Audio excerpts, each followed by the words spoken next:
at 6 o'clock tonight, a historical marker to remember racial injustice in the late 1800s.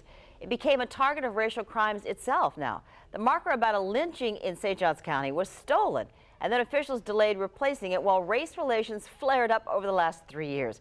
Now, Jessica Clark reports the marker is finally up with little fanfare.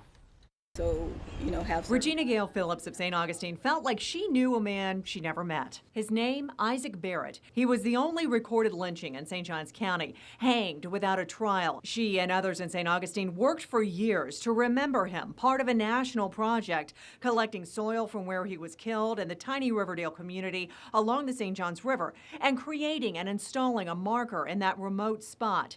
That was in 2018, and days after the ceremony, it was just gone. It was stolen. So that part was very difficult, very emotional. Thinking it would be better to put a marker in downtown St. Augustine, 20 miles away, the city commission unanimously approved it for the plaza. But then, the city was kind of like putting the brakes on. That's because then George Floyd was murdered in 2020. Racial tensions were high across the nation and in St. Augustine. Add to that, protests were loud and violent when 2 Confederate monuments were removed from the city's plaza, the same place where the lynching marker was planned for. 2 years later, the marker was still in Phillips' closet. We felt like we were just kind of like pushed in the corner. And just days ago, that marker was installed. It's not in the plaza, but next to the parking garage, within sight of the fort and the city gates, in an area with lots of foot traffic. No big fanfare at the ceremony, though. We didn't want to have people coming and protesting and marring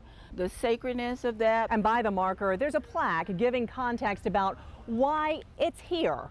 It says the lynching of Isaac Barrett did not occur in the city of St. Augustine, and it goes on to tell the story. The story of a man and a marker about him that were targets of racial discrimination. It really, I think, is a good opportunity for our city to grow. In St. Augustine, Jessica Clark, First Coast News on your side.